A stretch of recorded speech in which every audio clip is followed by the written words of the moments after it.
Lifestealer's core identity is that he's unkillable at every stage of the game, starting from minute 4 to 5 all the way to the late game. He does good damage, nothing amazing, but it's very solid. But if they can't kill you and you're on top of the enemy doing solid damage and giving your whole team vision, it is giga high impact. And the meta Lifestealer build reinforces his identity. So items like Radiance, SNY, BKB, Armlet, Disperser, Satanic, Ag Scepter, Manta Style, these items all help him be unkillable, right? You just want to be able to run into the front lines of the fight and just exist for a really long time. And sometimes you go Nullifier or Basher, but that's typically when you're already unkillable or it's a kill or be killed situation. So the counter to Lifestealer is to burst him, because if you don't burst him, he gets to play to his identity, and that's because his abilities make him unkillable, right? With Infest, where he can basically full heal in a few seconds, or with Rage, right? Where he can press Rage and open wounds and heal back up. Before I continue the video, just one quick thing, guys, please listen up because this helps me out a lot. If you missed my big announcement video, I am partnering with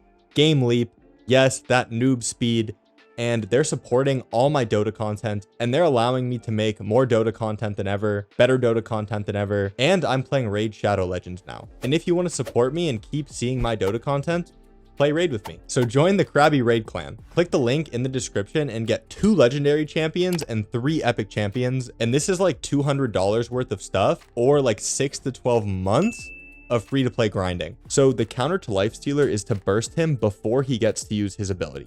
And this also contributes to him being a really good pub hero. Bursting him before he can use his abilities typically requires a lot of coordination. And this is also why I usually like to save Infest as a defensive tool, because it fits into this identity really well. And Ags is good because you can use Infest to get into the fight and also use it as a defensive tool. With the introduction of the Gorestorm facet, his identity actually got buffed. It lets him do things in the game that he wasn't able to do before, because it giga improved his offensive capability early in the game, right? Before, his whole identity is that he's unkillable, ungankable in his safe lane, and he would just stay there and defend his safe lane tower for a really long time, because if the enemy comes and ganks you, then you can just survive with Rage and Infest and then turn with your team under tower, so they'll never crack your safe lane tower. And this is impactful because then the enemy won't have access to your jungle, and they'll be missing out on all of that space to farm. Because if they go into your jungle when your safe lane T1 is still up, it's super easy for your team's heroes to rotate and kill them. So it creates this farming asymmetry. Okay, bear with me here. Let's say it's 15 minutes into the game. At this point, usually both the safe lane T1s are down, maybe a little bit later depending on your MMR. So your T1 is still up, right? Because you are holding down the fort there, you're farming there, defending it, the enemy can't gank you, they can't take your tower, you keep pushing out the creep wave, and your team killed the enemy T1. Now your team can farm the enemy jungle, but the enemy team cannot farm yours. So your team will accumulate a GPM advantage because they're farming more space for however long you can defend your tower. And this point's important, right? For however long you can defend it, because it's important not to overdo it here. And this takes some experience on the hero. If they can kill you, let's say like the enemy builds an Orchid or something and they're coming into your lane, then you should leave. But the goal again is to stay in your safe lane as long as possible. And this comes with trade-offs, right? So we have a hero who's ungankable, but he farms really slow before he gets his Radiance. He's definitely not a flash farmer by any means. So you really have to rely on having control of your safe lane. And what's interesting here, and this is gonna kind of speak to how beautiful Dota is as a game, that his innate ability lets him deny creeps from 75% HP, and the normal threshold is 50%. And the reason why I'm saying Dota is a beautiful game is because this plays into his identity, right? It's almost like Valve has the hero identities like this in mind when they're designing heroes. It plays into the identity of staying in your safe lane for a long time, because he makes up for his lack of flash farming by just denying every single creep from the offlaner. Particularly at around level 6, when carries would normally push out the wave and farm the hard camp, sometimes it feels better on Lifestealer to just freeze the wave and control it perfectly with your innate and just deny every creep. He's particularly good against offlaners that cannot jungle and cannot stand up to him in lane. Perfect example of this is Mars. You make up for your lack of flash farming by causing the Mars to have artificially low net worth, right? So it kind of evens out. Let's say you're denying every single creep from Mars. He can't walk up, because if he walks up, you're going to bully him out, and he can't do anything to you because you're just going to out sustain him in lane. It's also important to use the innate early, by the way. Like if the offlaner walks away from the lane to go on your support, you can just start denying creeps from really high HP. Also, to preserve the lane equilibrium, this is a hero where laning fundamentals, denying lane equilibrium matters a lot. He has a really weak early lane. He gets strong at about levels, I'll say 5 through 8 with phase boots when you get levels in Ghoul Frenzy. He's a big sustain guy in lane, so you just want to out sustain the offlaner because you have innate lifesteal. So they walk up for some last hits, you get a few pot shots in. Big pot shot guy, and you're sustaining as you pot shot. And eventually the offlaner just isn't going to be able to stay in the lane because you're out sustaining them. Now, every time Infest is up, you have the option of going inside an Ancient Creep. That's what Gore Storm does, and just going to freak it. And by freaking it, I mean like being really, really aggressive. So typically I like to take a weird angle wrapping around the back of a fight, something like running through the enemy tower and just Gore Storm nuking some squishy support for a free kill. It's a very big nuke if you're in an Ancient Creep, 400, 500 damage. And you can also take the Twin Gate when you're in the Ancient, which is really important. So you just have the option of freaking it. After you do this, if you do this, and when I do this, I like to show up late to fights, right? Something's happening, and then I Gore Storm in late and get like a kill on the side. Guess what you do after?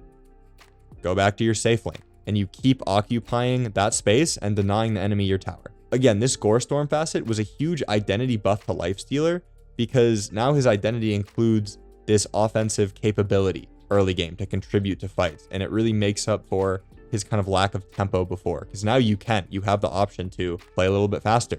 Orchid and Hex are two of the biggest counters to Lifestealer in the game, item-wise, because Silence is good against him, because again, he can't Rage or Infest, which are his survivability tools, and this hero relies on surviving and being in the front, like we're talking about. And Hex is goated against him just because you can't build anything easily against it. You can build a Linken's BKB, obviously, but it doesn't feel great. And late game, you can just get bursted easily in the Hex duration. And like I said, if the enemy has Hex, you might need Linken's. The other option is just entering the fight already in Rage, and then having a BKB when the Rage is ending, and killing the guy with the Hex. And Hex is the best item in the game against Lifestealer, just because it gives you like a 2-second window to actually burst him. Let's talk about what games you should pick Lifestealer in.